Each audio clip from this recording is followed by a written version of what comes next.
So you may have noticed over the last few months that I've not really been posting that much Sabbat related content. And at first it might kind of seem like I'm not celebrating the Sabbats anymore or my practice is kind of fading off, but it's not really been that at all. It's just that after, what is it now, like 5 years of making, 2015 I started in 2018, 7 years of making Sabbat related content.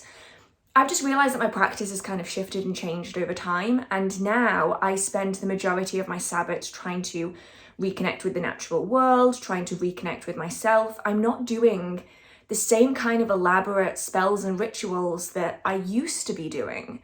And so that's not a negative on my magical practice at all. It's just how people change and adapt over time. I thought it would be kind of interesting and a different style for me to show you what my Beltane actually looks like. Let's do a vlog of my Beltane season and show you the kind of things that I do within my own magical practice that maybe aren't showy enough to become their own video by themselves, or perhaps I just feel maybe a little too repetitive to go into another Beltane video, because let's face it, I've done 4 years worth of Beltane videos, maybe more. So let's see what my Beltane actually looks like, and I'm going to take you with me.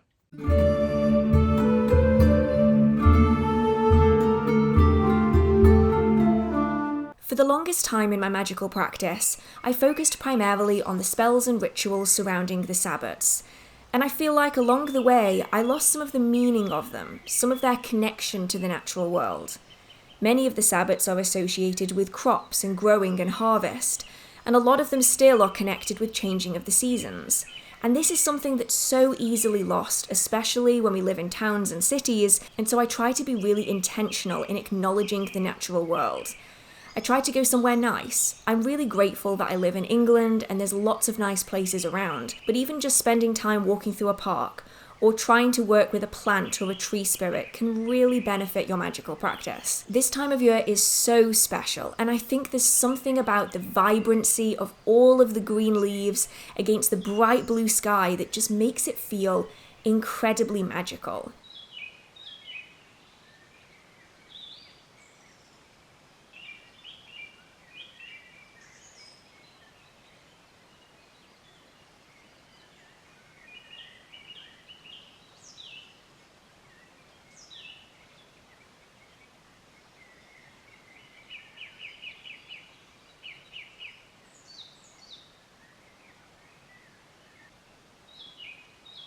Now, while I was out, I do try to look for hawthorn.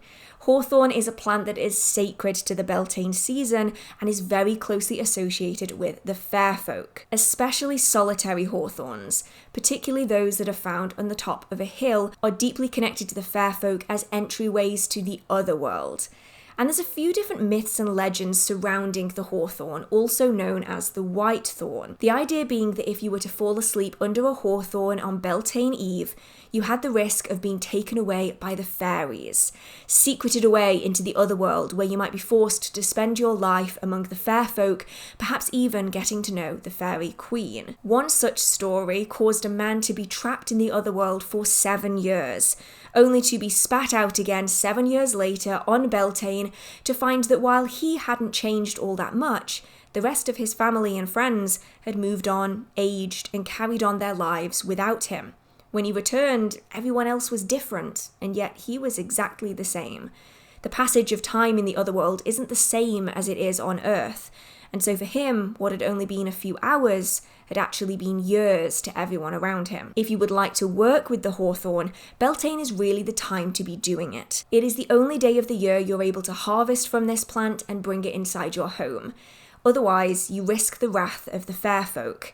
These plants, when used in magic, can be connected to as a plant ally, and they can be worked strongly for the fair folk as well as for protective magic because of their sharp thorns. But just spending time around this plant is a great way to learn more about the fair folk in the other world and connect more deeply to it as a plant ally. Now, I'm really lucky that while I was out, I got to see a heron.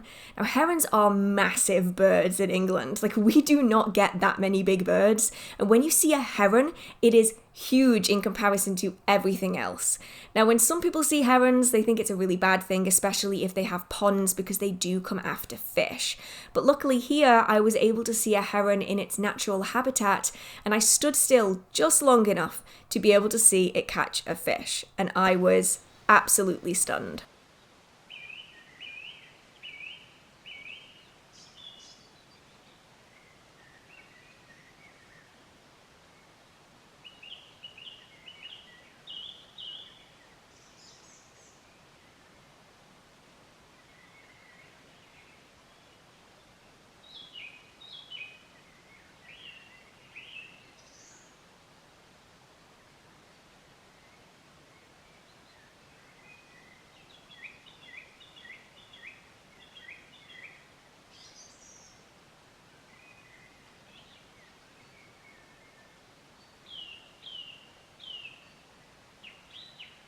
But at some point, I needed to get my home ready for Beltane. And while I don't do a whole lot, you all know I really love a good Sabbat altar. So I felt it was about time to set one up.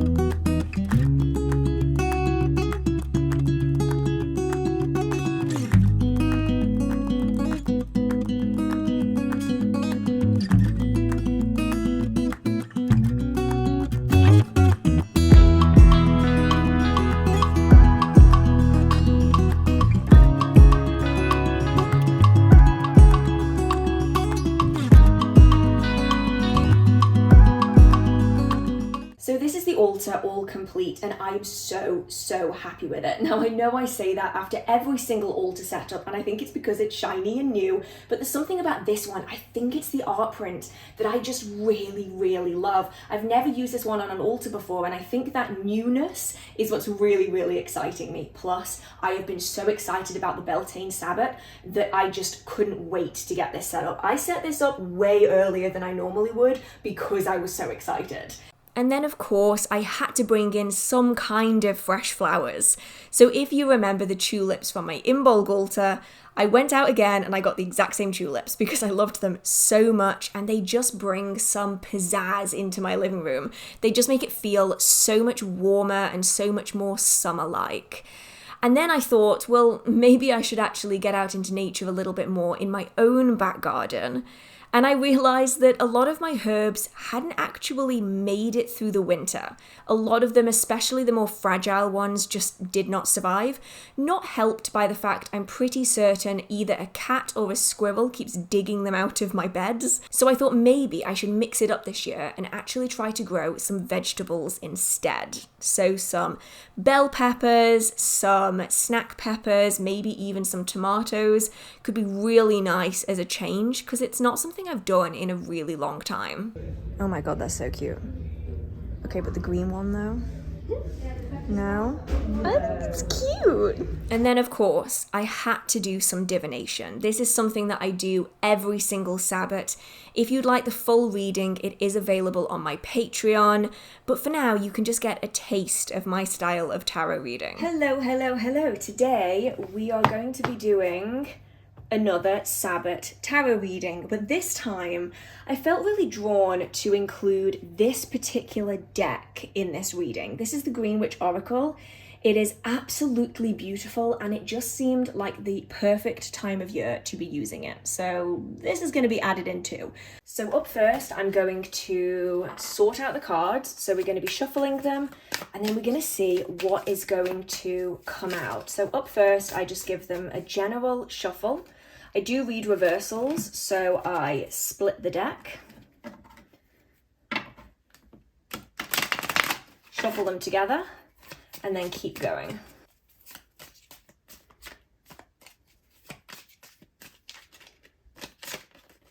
Oh, goodness.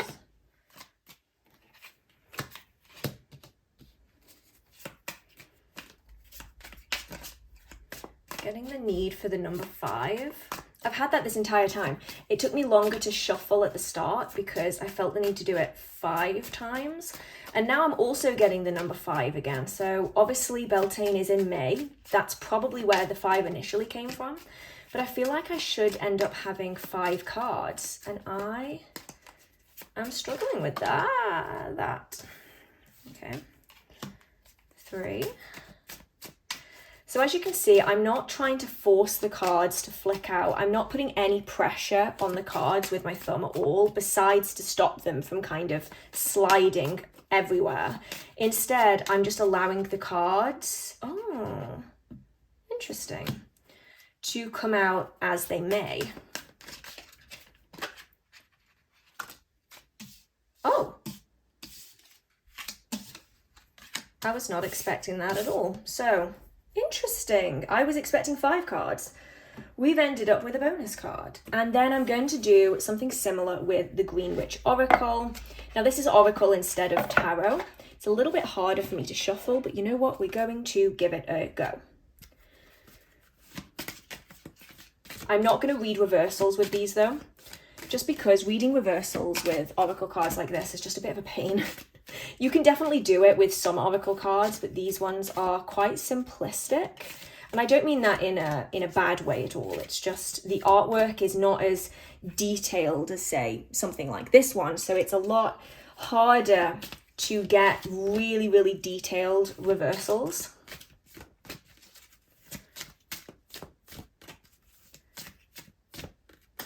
Oh, why did I just hear a card hit the floor? But there's no card on the floor. Okay, sure, I dropped one. Okay, never mind.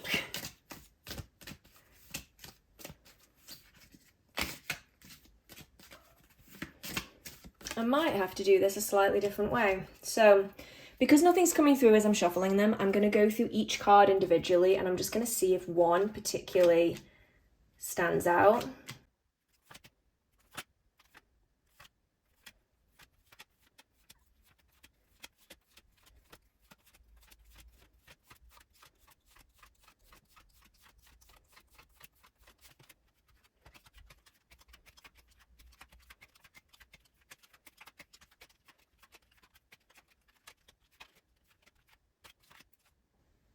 Ooh, is it you? Oh, you. Let's put you there.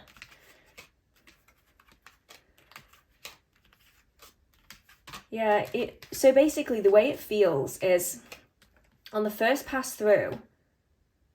Oh, okay, you're strong. I could feel the energy getting stronger and stronger and stronger, and then it would fade away once I went past the card.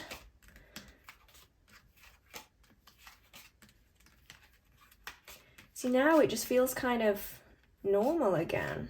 Okay, let's go with these two then. So, put these back in here. This is sometimes the way it works. I think sometimes when we see readers online, we have this kind of full sense of the way a reading is done and the kind of speed that a reading is done in.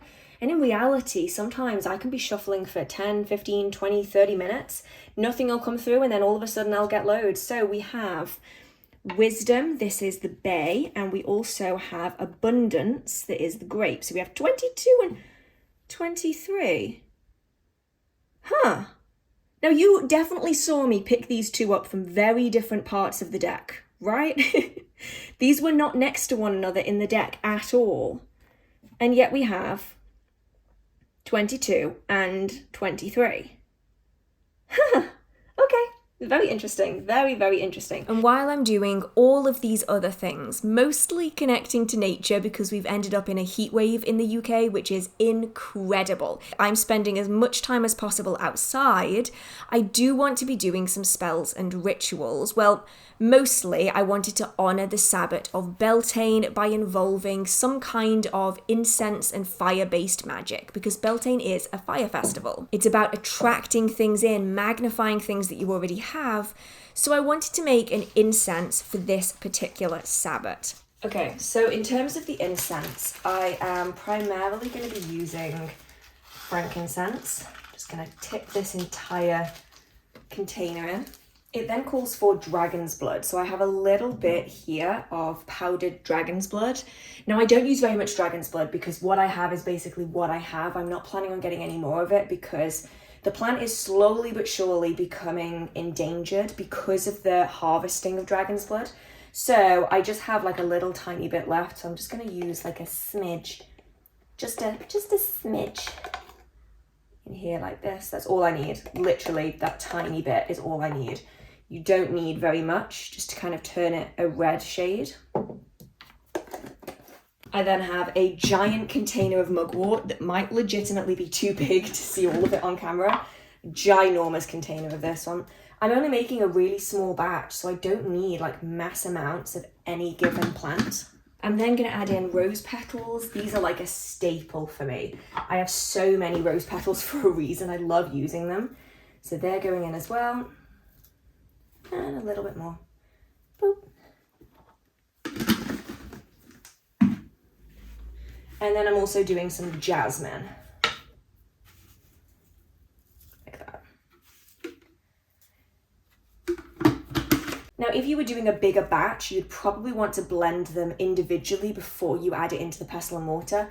But because this is all I'm making, Beltane is, after all, just one season, like it's just one day of the year, I don't really feel the need to be doing loads and loads and loads of incense because I'm not using it at any other time of the year other than this. Now, I don't need it to be ground into like a fine powder, but this is way finer than it was before.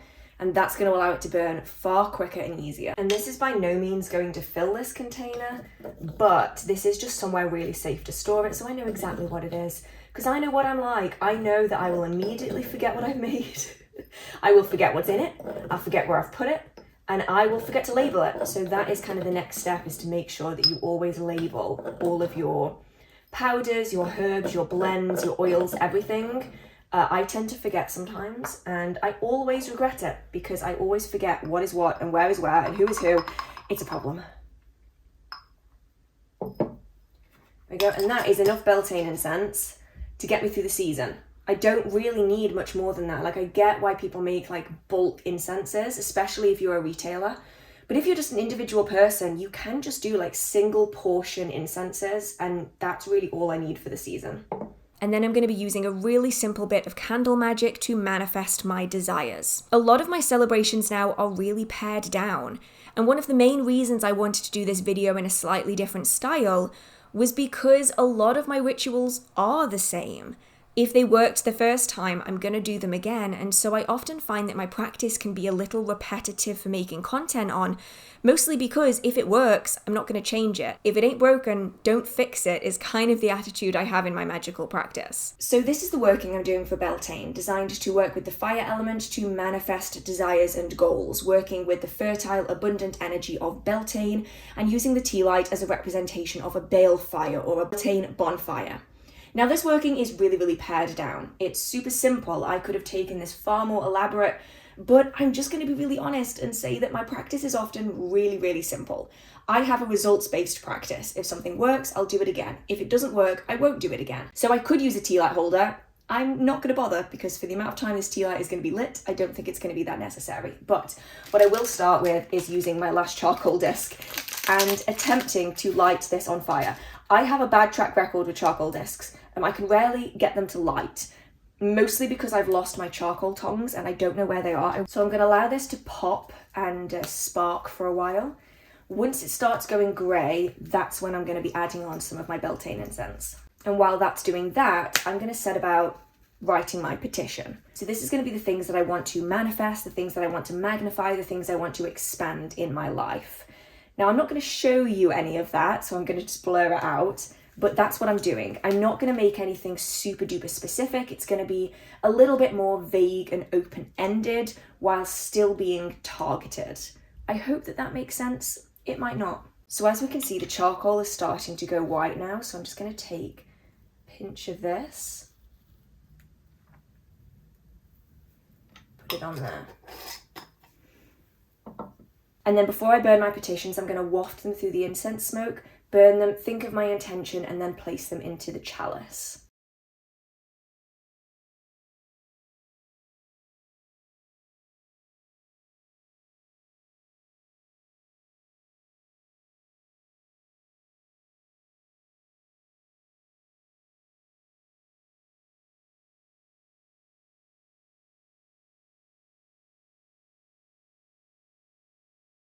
Now I've used the chalice in this instance rather than a cauldron, mostly because I couldn't reach any of my cauldrons and this was easier, but also because it's going to make it a lot easier for pouring out, because the next step is to fill this with some spring water. Now many of you know I get a lot of water from the chalice and white wells in Glastonbury, and so I tend to keep some on hand for exactly this purpose.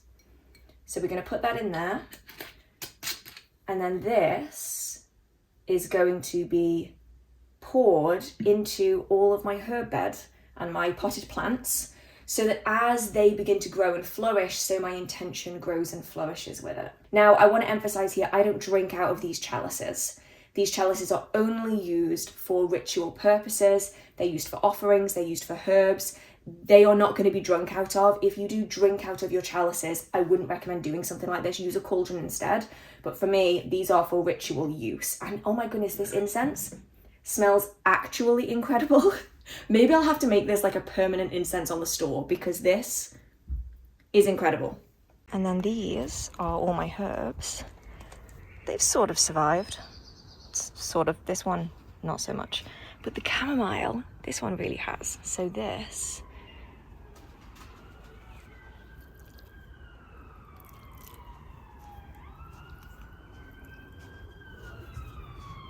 and then this is where I'm thinking of putting the tomatoes and peppers, because it's nice and sunny. And then welcome back to my back garden again. I feel like this has come kind of full circle, because this is kind of how my last vlogs from last year kind of ended. But I wanted to come out here, one, because I'm editing the video you're watching right this second, and it is taking ages, and I just couldn't stand being inside anymore, so I decided to come outside into my back garden, into the sunshine, and it feels incredible. But I did come out here with a purpose. We have dandelion and burdock. This is what it looks like. It is the Fentman's dandelion and burdock. It looks kind of like Coke, honestly. That's pretty much what it looks like. I have never tried this before. Like, I was speaking to my dad, well, both of my parents about this, but my dad specifically vividly remembers drinking dandelion and burdock as a child, and it's just something you don't see super commonly anymore. So we have one here. Let's crack it open and really have the grip strength of an elderly person. Dandelion and burdock is a drink in the UK, and it's a really old recipe. It's kind of like cola, but it's made from dandelion and burdock. These are two different plants, and both of these plants are sacred and associated with Beltane. Whoa. Okay. It kind of smells a bit like aniseedy, like licoricey, but I don't think there's any licorice in it. I think it's ginger. I think it's the fermented ginger that's in it. It smells interesting. Interesting doesn't necessarily mean bad. I mean, it also doesn't really mean that it's good either, but we're going for this. So I have my cute little green glasses. I have been told that if I don't drink this, that I can give it to my parents and they will drink it. So don't worry, if I don't like this, it's not gonna go to waste. Like, someone will drink it, it just won't be me. Okay. It does smell kind of like medicinally, like when they flavor like cough medicine, that's kind of what it smells like. But then when you think about dandelion, so I don't know massive amounts about burdock, but dandelion is a diuretic, so it was commonly used in medicine to make you release fluids from your body. It's a diuretic. So I understand why it would smell medicinally, because the plants involved are very medicinal.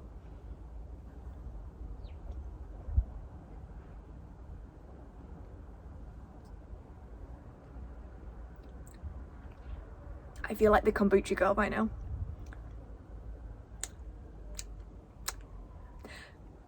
I'm going in for a second sip, let's see.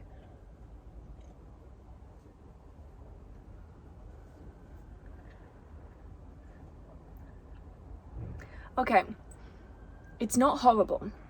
I'll tell you what throws me off a little bit is it has like the sweetness of like a standard like soda, like fizzy drink. So it has like the sweetness of Dr. Pepper, the sweetness of Pepsi, but the flavour is very much not what we're used to. So you look at it and you go, oh, that's going to taste like Coke. And then you take a sip of it and you go, oh, that definitely doesn't taste like Coke. And it kind of throws you off a little bit.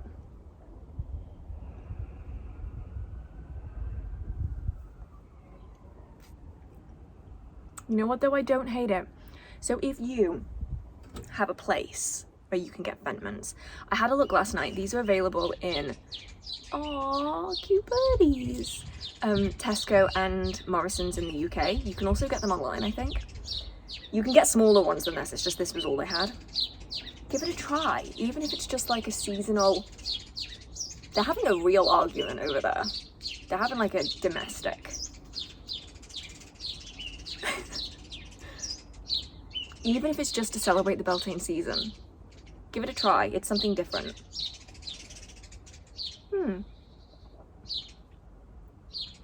You know what? The more I'm drinking it, the more I actually like it.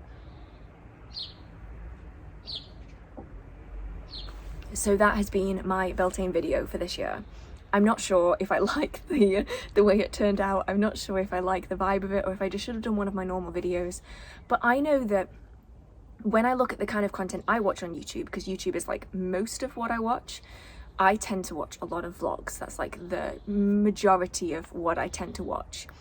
And I know that if I were watching my content, I would want to see a few vlogs. So let me know whether you prefer the vloggy style, where you get to see kind of more of what I'm actually doing. That B came very close.